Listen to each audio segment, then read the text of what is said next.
too much money. It does. But only one presidential candidate gets that.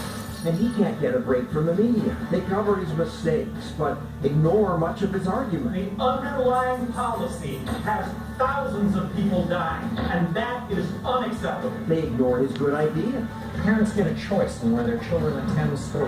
The media talk about Hillary and Donald's health, but never talk about Gary. I have climbed the highest mountain on each of the 7 continents.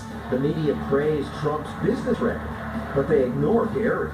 I started a one-man handyman business and actually grew that business to employ over 1,000 people. The media praise Hillary for her political experience, but they ignore Gary. New Mexico's a state that's 2-to-1 Democrat. Why was he elected twice? Who is Gary Johnson? That's our whole show tonight.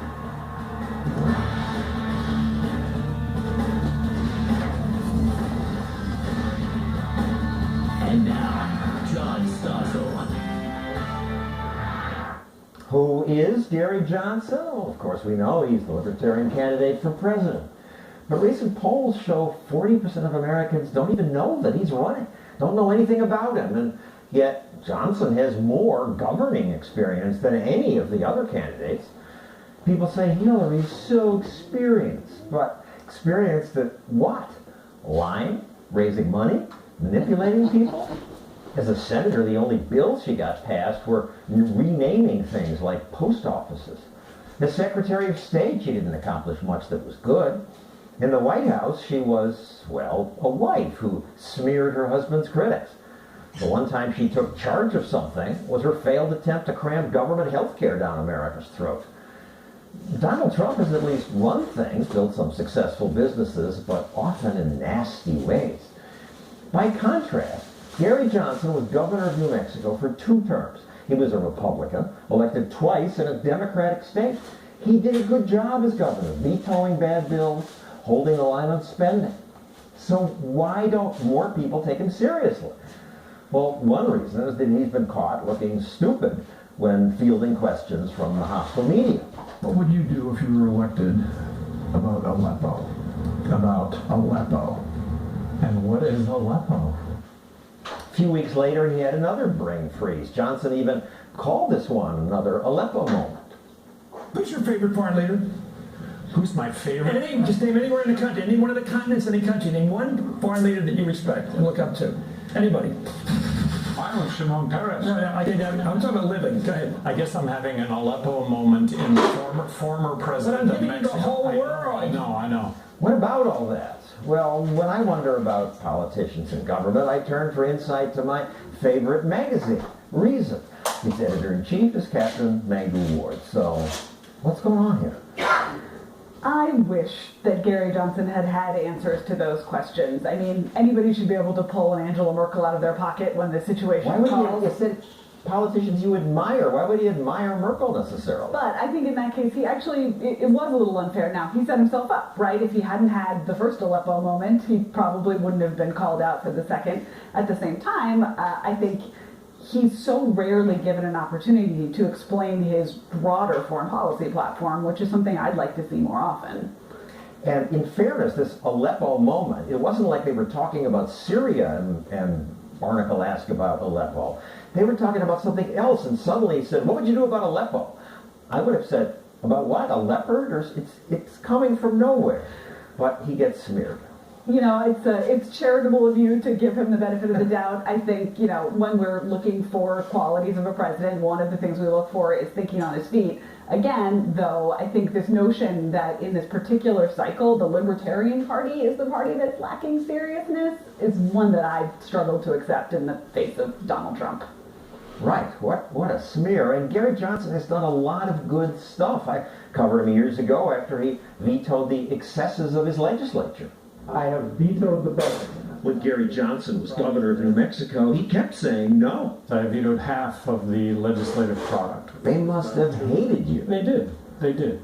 A fellow Republican called him ignorant of the political process. One of my veto messages was, I'm vetoing this piece of legislation because it's just way too long and we don't even understand what it says.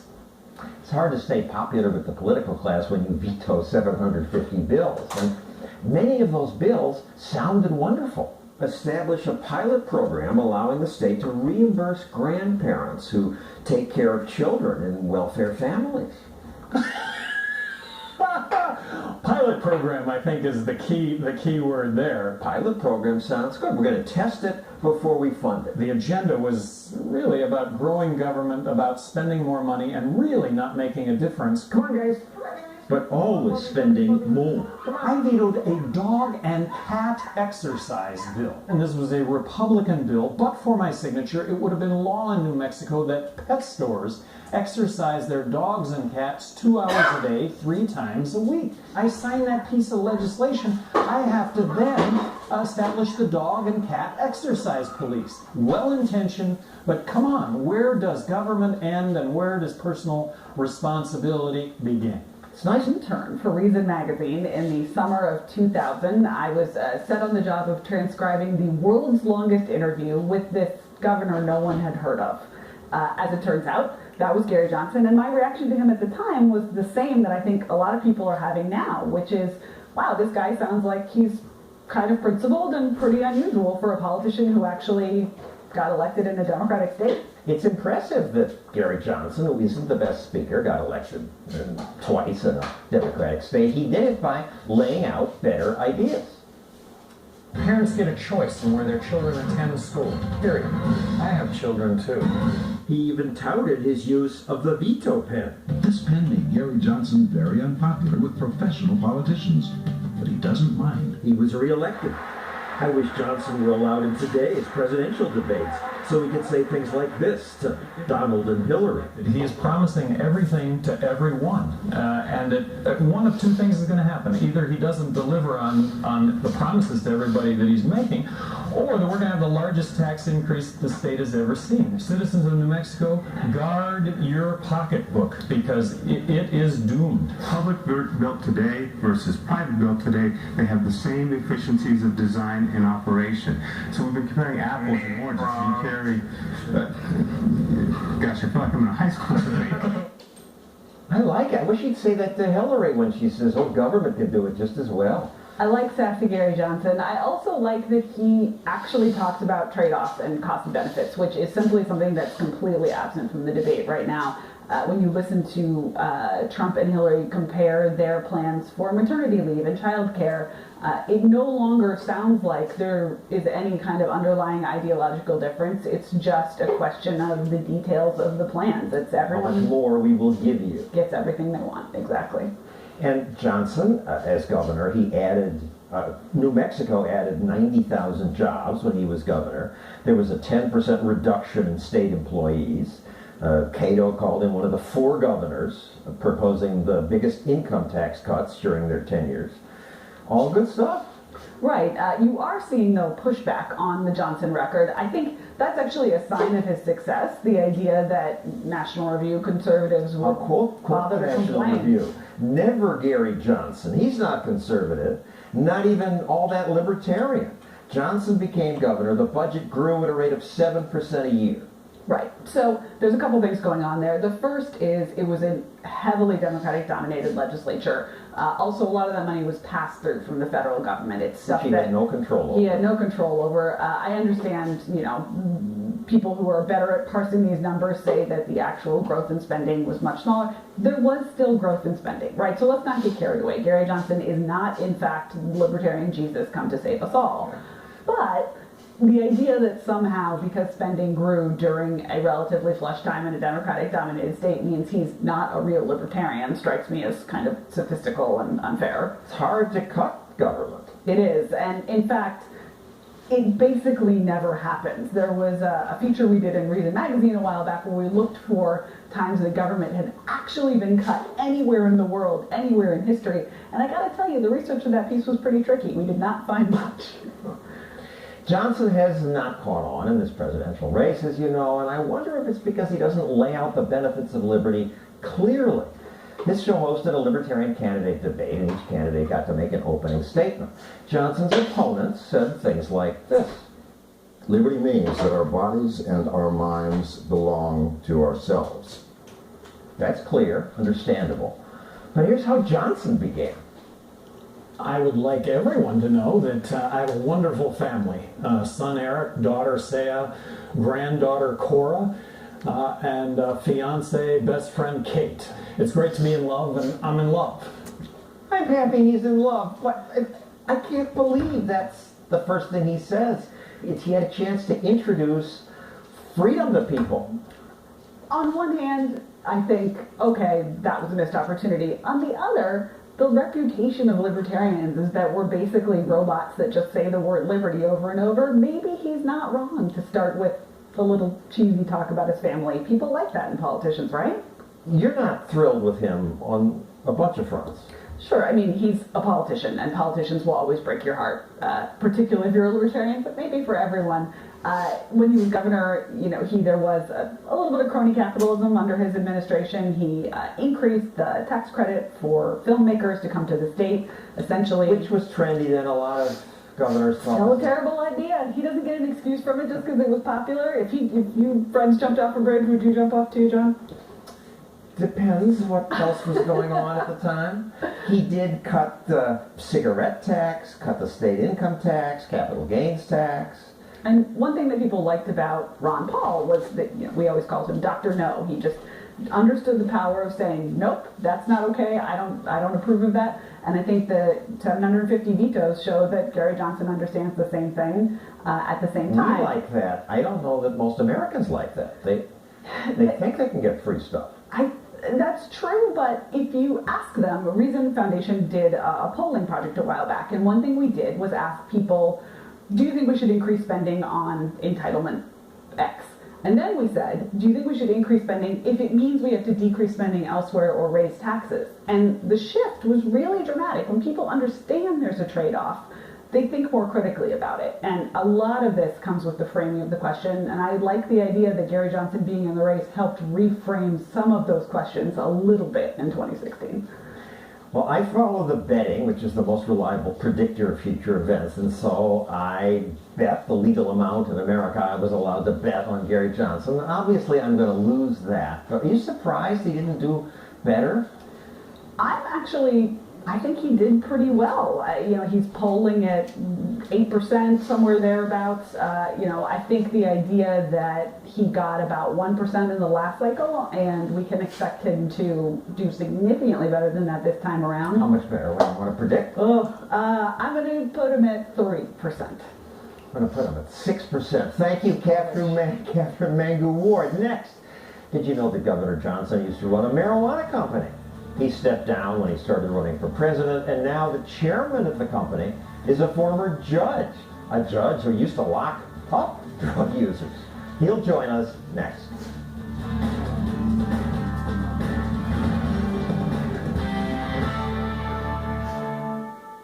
The smears, the allegations, the accusations. Both candidates continue their attacks. Before the final debate, how is this impacting Main Street and Wall Street? Answers Monday. Let's legalize marijuana in this country. Let's legalize more than marijuana. Prohibition, the drug war, does much more damage to people than even the worst drugs do. But Gary Johnson won't go that far, probably because politically it's too much of a shock to people's brains. Johnson's opponents like to say he wants to legalize weed because he's a pothead. And he is, if pothead means someone who uses marijuana to get high. Johnson said he stopped getting high when he ran for president. He also stopped running his marijuana company, Cannabis Sativa Inc. It sells marijuana-based health and beauty aids. Johnson turned his company over to others. And the chairman of the company is a former Superior Court judge from California, Jim Gregg. And he joins us now from California. So you were a former drug warrior. You used to lock people up for using drugs. Now you're running a marijuana company? It's amazing. I first met Gary Johnson when he was the sitting governor of New Mexico back in 1999, and he came out again in favor of regulating, controlling marijuana. And he got me into the CBDS business, and I'm proud to be there. How did you go from jail? Try to be the gold standard. How did you go from jailing people? You know, I saw in my own courtroom that we were churning low-level drug offenders through the system for no good purpose. Basically, the term controlled substances is the biggest oxymoron in our world today, because as soon as you prohibit a substance, you give up all of your control. So it was an awakening process, and a lot of people that use these various drugs don't cause any harm to anybody. It's time to get the government out of our lives, and as an adult, and I'm a libertarian as you know, it makes as much sense to me for the government to control what I as an adult put into my body as it does what I put into my mind. It's just none of their business. Gary Johnson agrees. Many police chiefs, you say, love the marijuana laws because it improves their statistics? You know, police are bureaucracies like anyone else, and they're all aware of their crime-solving statistics. And with drug crimes, it's kind of a sophisticated approach, but as soon as you see a drug crime, it's automatically solved, so it increases their solve rate by 10 to 15%. It's just another factor in the whole equation. Another one, of course, is money. That we have the federal government literally bribing police departments around the country and giving them criminal justice grants, but they have to be used for drug prohibition crimes. And both Trump and Clinton want to keep the drug war going. They're not talking about changing it. In California, there's something called Proposition 64, which would legalize recreational marijuana. Would that be the end of prohibition if your big state, California, passes it? And at the moment, the odds on predicted are 87% chance that California will. As well it should. It's time to regulate, control, and tax marijuana. And I think, personally, this is just me, it'll be such a finger in the eye to the federal government that if they lose California, I think that the rest of the country would go along with it. And then we basically go back to what our country was founded on, a concept of federalism, where each state can decide how best to serve and protect its people, just like we did when we repealed alcohol prohibition. And then we'll learn from each other. Again, another Governor Gary Johnson attitude, and he's absolutely right. And you mentioned taxing it, but Gary Johnson says some states have taxed it so much it's still black market. And that's right. Well, you know, Colorado was a pioneer on this, and I'm told that legal marijuana in Colorado costs about twice what illegal does, so the black market is still in business. And that's a problem. They're dealing with it. They're dealing with edibles too, which is another real serious educational problem, responsibility problem. But we're feeling our way along. But anything is better than marijuana prohibition. And we haven't even talked about the hemp industry, which is a really viable industrial product that has been banned for no good reason, and it doesn't even get people high. But let me go to one last question. After your candidate, Gary, couldn't name his favorite foreign leader during a TV interview, and during another didn't recognize the Syrian town Aleppo when he was asked about it. Some people said his brain is fried from years of using marijuana. Senator Lindsey Graham said Johnson set back the marijuana legalization movement 50 years. So what's your response to that? If he's on the firing line, and you are, I am sometimes, it's always easy to second guess. I can tell you honestly, Gary Johnson tells the truth, and if he doesn't know something, he'll say. And, by the way, I can tell you also, I mean, it's just between us, I'm sure here, John, that he may not be certainly the best politician, maybe not always the best candidate, he will always be the best president of the United States. He's shown that in New Mexico, worked well with people, re-elected as a Republican in the Democratic state by a larger margin, and if you elect either of the other two, which I'm even scared to say their names, we're going to have more gridlock than you've ever seen before. Gary Johnson is the guy. People have that as an option right now on the ballots in all 50 states. Look into him. He's the real deal. Thank you, Judge Jim Gray.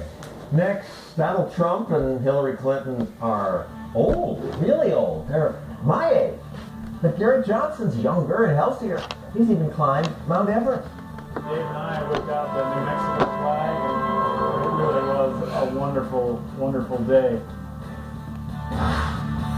I have climbed the highest mountain on each of the 7 continents. When Gary Johnson said that, when he's opening the statement during our Libertarian candidate debate, I thought, who cares? I want to know how he's going to make our country free, not how many mountains he's climbed. But maybe it does matter. It shows that Johnson, unlike, say, Hillary and most politicians, has a life outside politics. Unlike most politicians, Gary Johnson realizes the earth doesn't revolve around government. After I stopped being governor of the state of New Mexico, I wanted to get myself in just super fit condition. I wasn't going to not get to the top of Everest because physically I couldn't do it. I was really into being ultra fit. Instead of making money by becoming a lobbyist like many politicians do, Johnson did Ironman races around the world. He once ran 100 miles to the Rocky Mountains, hardly stopping. He did the whole 100 miles in 30 hours. Years later, he went to climb Mount Everest. My mother's mantra during my re-election campaign was, re-elect Gary so we won't go climb Mount Everest. But after his 2 terms, he did go. Woke up the march, we're on our way to Lukla, 9,500 feet. People die climbing Everest. You saw some of the stable ladders. Welcome to Everest. Welcome to the ice ball. Some of the crevasses were so wide that you'd have to ladder down into them and ladder back out the other side. Dozens of climbers have been documented to have died falling off the Lhotse face. It was incredibly dangerous. It was really dangerous. It was crazy. The climb took months. 4 o'clock in the morning and, oh man. But they did reach the top. Dave and I whipped out the New Mexico flag and it really was a wonderful, wonderful day. Johnson's fitness pursuits go on. But more importantly, being a successful entrepreneur was his main selling point in his first run for governor. I, along with my wife, started a business here in Albuquerque 20 years ago as a one-person handyman operation, and over the last 20 years we've grown Big J Enterprises into becoming one of the largest construction businesses in New Mexico. That taught him a lot. In business, I learned some really valuable lessons: sharing in the profits, showing up on time, keeping your word. Voters liked hearing that. Johnson was elected in a state where Democrats outnumber Republicans 2-1. So why isn't he doing better in the presidential election? Plenty of people hate Donald Trump and Hillary Clinton. Why don't they turn to Johnson? One reason is that recent surveys found almost 40% of Americans have never heard of Johnson. They don't even know that he's running. Also, I think he's not doing well because he doesn't answer questions crisply. He stumbles around. Johnson is not a slick speaker like Donald and Hillary. I hope that's the reason. It's not because people don't like libertarian ideas. How could you not like libertarian ideas once you hear about them? Well, next we'll let a conservative and a leftist attack our ideas. The conservative gets mad when Johnson says this. In my lifetime, I cannot think of one single instance where our supporting a regime change has resulted in things being better and not worse. Do you lean left? Then you probably vote Democrat. But vote for Hillary? She opposed gay marriage for most of her career. She supported the drug war. She still doesn't want the feds to legalize weed. And she's a defense hawk. There's hardly been a war she didn't want to fight.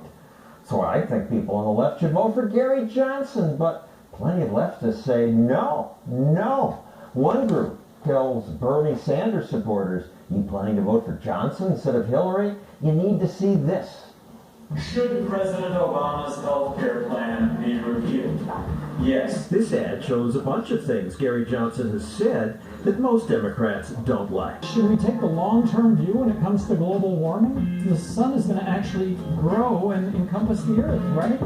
That ad was made by a group called the Democratic Coalition Against Trump, co-founded by Nate Lerner. So, I mean, eventually the sun is going to encompass the earth. He was just saying that to obsess about global warming now makes no sense when we don't know what's going to happen. And what we're doing now won't make a difference.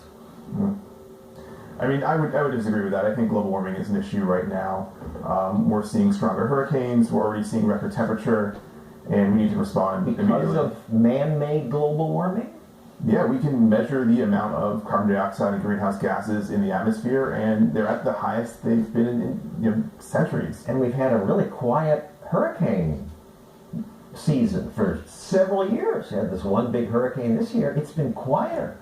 All right, we're not going to solve global warming here. Let's move on. In your ad, you criticizing for saying repeal Obamacare. Obamacare is a big success.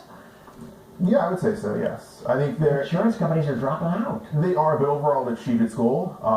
We see more Americans have health coverage now as a result of Obamacare than any other point in our nation's history. And despite that, though, our mission was really to show the generation that helped elect Barack Obama that this candidate, Gary Johnson, does not side with him on this issue. That's definitely true. Let's turn to the minimum wage. Hillary Clinton wants a higher minimum wage, of course. Now the wage is $7.25. She wants it to be $12, maybe $15. Johnson said this about President Obama's push to raise the wage to $10 an hour. Minimum wage. Look, I think he's missing the boat. Why doesn't he raise it to $75 an hour? Well, of course you can't raise it to $75 an hour because then prices would go way up and nobody would be able to afford to hire anybody. Why not let the marketplace arrive at that? Why not? Well, so minimum wage, it's so easy to simplify it to that. But when you look at what's happening right now, you know, an average worker who's working at Walmart, for example, working 30, 40 hours a week, still has to go on welfare to support their family. That's not right. And, you know, minimum wage is not the perfect solution, but it's the best one we have right now. And it doesn't have horrible unintended consequences? Killing jobs? No, I don't believe the data shows that. If you look at Seattle, for example, they're doing extremely well, and their minimum wage is very high. A lot of other states have had success with that. I was actually on a campaign in Arkansas to help raise their minimum wage, and folks there voted for it by over 67%. It's popular, but it's dumb economics, and Seattle isn't doing very well. Well, Seattle doesn't do badly, but the wage certainly hasn't helped. But again, we're not going to resolve that here. Hillary voted to invade Iraq. She pushed for regime change in Libya, approved drone strikes in Pakistan, wanted to arm rebels in Syria, and wants to enforce a no-fly zone in Syria, which might mean shooting down Russian planes. Mm-hmm. You progressives want that? So this is an area where Gary Johnson and I personally do side. Do you have the same opinion? However, the alternative of Donald Trump as president, that's where foreign policy really gets scary. And that's our main concern is we want to prevent Donald Trump from becoming president. If that means going after Gary Johnson, then so be it. And if that means electing a big hawk, so be it. Absolutely. Hillary Clinton is so much better in every single capacity to a Donald Trump presidency as the alternative. The Economist, a relatively conservative magazine, named him one of the top 10 threats to the world order and the world economy. Well, we're not Trump supporters here. No. The Democratic coalition's anti-Trump ad lists a bunch of things that Bernie and Hillary support, but Johnson doesn't. He doesn't oppose the TPP, trade agreement. He doesn't want to repeal Citizens United. He believes companies have a right to speak too. He doesn't want more gun control. He doesn't want to lower the cost of college. That's a smear. I mean, he'd be happy to lower the cost of college, but your way just screws taxpayers. Takes from poor people and gives it to the relatively affluent to subsidize college. I'll give you a cost of college on that one. It was hard to fit that in the small screen there. But if you look at all the other issues in general, they don't line up. And I can't fathom how a Bernie Sanders supporter can vote for someone like this who ideologically they are so different than. And in my opinion, you are not a real Bernie Sanders supporter, or you never were, if you vote for Gary Johnson this year. You're probably right. I mean, Bernie wants bigger government, and Johnson wisely doesn't. There are issues that we agree on, Johnson and you and me, mostly about immigration, civil liberties, legalizing marijuana, gay marriage, pro-choice, criminal justice reform. It's a lot. Yeah, absolutely. I mean, he's a likable guy, and there is a reason so many millennials especially have been drawn to him. But when you look at his overall policy points, they so strongly contradict the centerpieces of Bernie Sanders' campaign and of progressive. Thank goodness. Thank you, Nate Lerner. Next, I'll debate a conservative who really doesn't like it when libertarians say things like this. In my lifetime, I cannot think of one single instance where our supporting a regime change has resulted in things being better and not worse.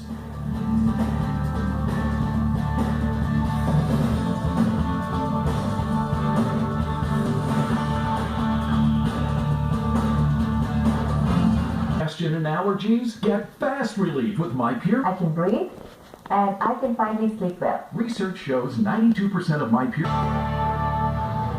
Many people say, you libertarians are just conservatives who want to legalize weed and gay marriage. Well, we do want to legalize those things, but our most important policy difference is that we don't believe that flexing our military might is the best way to keep America safe. I think our military interventions have made things worse. The fact that we put troops on the ground, the fact that we drop bombs, the fact that drone flights kill thousands of innocent people, making the situation much worse. That argument appalls conservatives. Bethany Mandel is a conservative who writes for The Federalist. Doesn't he have a point? To a point, he has a point. My concern with Johnson is that he doesn't seem to understand a lot of the issues. So I think the biggest concern for me with Johnson, which I was willing to vote for him actually until about a week ago, when he equated our actions in Syria to the Assad government's actions in Syria. And that to me shows a really unnuanced understanding of foreign policy that really paints America in a bad light. Equated. He said that droning people, killing innocent people, is similar. He didn't say it was equal. I mean, to drone a hospital, for example, is a mistake. Obviously a mistake. What Assad is doing in Syria is not a mistake. He's intentionally killing many. He's horrible, no question. Yeah. But do you dispute that there's blowback, that by having our troops in all these countries, it doesn't make more people want to murder us? No, I think a lot of these mistakes are hurting us in the foreign policy realm, and I think that there are a lot I don't even mean mistakes. We station troops in their country. If North Korean troops were stationed outside my door, I might want to murder them. So I mean, with the example of, for example, the Koreas, we keep a presence in South Korea, even though it is controversial in South Korea, because if, God forbid, the government in North Korea decides to declare war, we can go in full force immediately and protect our ally. Why can't South Korea protect itself? Its economy is 50 times the size. When North Korea, its entire economy is militaristic, and it's all based around sort of starting a war with its southern neighbor. And I don't think that on its own, South Korea could necessarily push that back. And it's in our best interest as Americans to be able to push back on North Korea as well, because first they'll bomb Seoul, and then they'll bomb LA.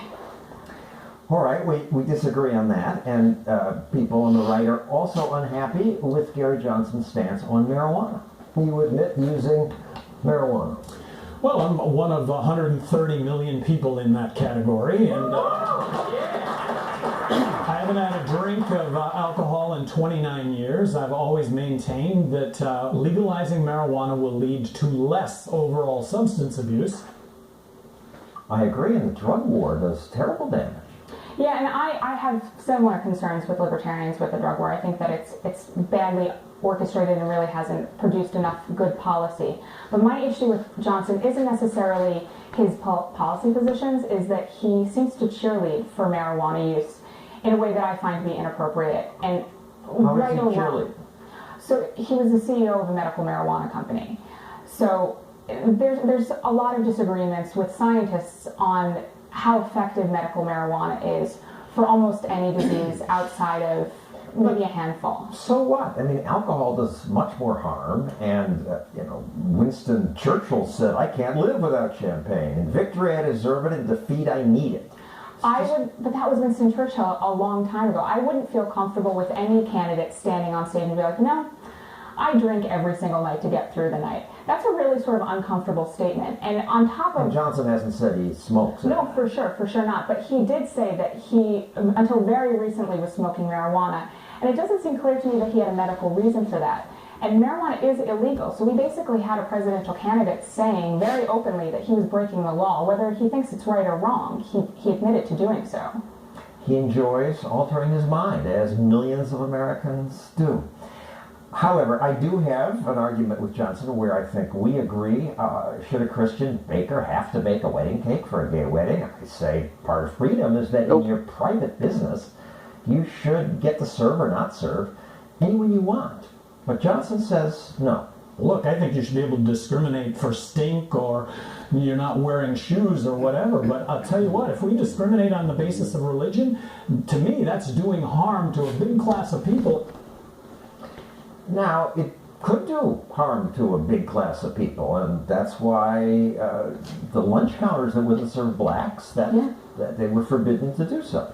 Yeah, I mean, I think of it sort of from more of a personal standpoint on these things. The bakers who were forced to bake a wedding cake for gay couples. If I had I'm Jewish, if I had an anti-Semitic baker not want to bake me a cake, and that became clear that they were anti-Semitic when they were asked to bake a kosher cake, I would say, okay, I will take my business elsewhere and I will tell all of my friends that you don't like the Jews, and we'll see how it goes. And I think that rather than Gary saying everybody must sell the cake. Yeah, absolutely. I don't really understand forcing people to go against their conscience for no good reason. It's not like we have an absence of bakers in this country or florists. Thank you, Bethany Mandel. Next, Gary Johnson finally gets angry about being smeared as a foreign policy idiot. Angry that people would be calling me out on the names or geographic locations, names of foreign leaders, when the underlying policy has thousands of people dying, and that is unacceptable. Business to Sprint and save 50% on most current Verizon, AT&T, and Ask your doctor if Chantix is right for you. It's just awfully good that someone with the temperament of Donald Trump is not in charge of the law in our country. Because you're in jail. Secretary Clinton. Donald Trump was probably right about that. People have been jailed for doing what Hillary did. She got away with it because she's a powerful politician. Of course, Trump's a deceitful bully who's disgusting on many fronts. And when you're a star, they let you do it. You can do anything. Whatever you want. Grab them by the... These are our two choices? It's bad enough that they're liars and often nasty, but even worse is that they have bad ideas. She'll speed America into bankruptcy. He will start a trade war. Who knows what he'll do? If there were ever an election where it's smart to vote for a third party, it's this one. Send a message to the big parties. We don't like what you offer. A vote for Trump or Clinton will just encourage bad people. That's why I'll vote for Gary Johnson next month. Not only does he have better ideas, but he's a better person than Trump and Clinton. He did a good job as governor. He vetoed the excesses of power-hungry state legislators. 750 times he did that. He stands up for limited government. He's not the perfect candidate, as we've seen. He looked dumb when he was asked about foreign leaders and Aleppo. But I'm angry that the media are so smug and gleeful when their gotcha moments succeed, and they ignore the big picture. And I'm glad Johnson finally got angry about that at this conference. Angry that people would be calling me out on the names or geographic locations, names of foreign leaders, when the underlying policy has thousands of people dying, and that is unacceptable. It is unacceptable. And for the media to sneer that he doesn't understand foreign affairs is misleading. He's not a foreign affairs specialist, but he understands that our constant interventions make us new enemies. A Gary Johnson administration would have plenty of foreign affairs experts in charge of defense and diplomacy. But Johnson would tell them, the first answer isn't always to bomb, as Hillary seems to want. Our Defense Department would be used for defense, not attempts at nation building. It's not just libertarians who think Johnson's the best candidate. The Chicago Tribune. A bunch of well-respected newspapers now have endorsed the libertarian ticket. The paper just out with its endorsement of libertarian candidate Gary Johnson. The Tribune said Johnson and Weld are agile, practical, and unlike the major party candidates, experienced. The Detroit News endorsement called Johnson the most responsible of any of the candidates. The Richmond Times says he's realistically presidential. And in today's dark times, said the New Hampshire Union leader, Johnson and Weld are a bright light of hope and reason. They are. They're reasonable. But when I asked you on social media what you wanted me to say on this show, Dr. Raoul Duke tweeted, votes for Johnson are votes for Hillary. Hillary is not a good choice. She isn't. But I reject the idea that voting for Johnson's a vote for Hillary. He's pulling votes from both Clinton and Trump. Anyway, a vote isn't an entitlement. A candidate has to earn it. Clinton and Trump have come nowhere close to earning mine. A Johnson vote could make a big difference in the future. If the Libertarian Party just gets 5% of the vote, then they qualify for federal funding, maybe $20 million. Principled libertarians would probably refuse the money, saying taxpayers shouldn't fund candidates. But even if they refuse the government funds, more votes this year mean more money next election, more advertising, easier ballot access, and more people who know that there are other, better options. Who is Gary Johnson? He's the one presidential candidate who's principled, experienced, and fights for individual freedom. He gets my vote. That's our show. Thanks for watching.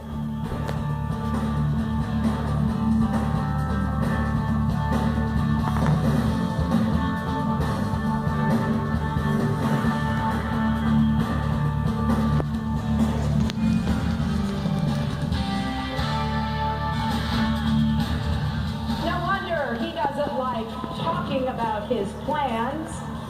You might have noticed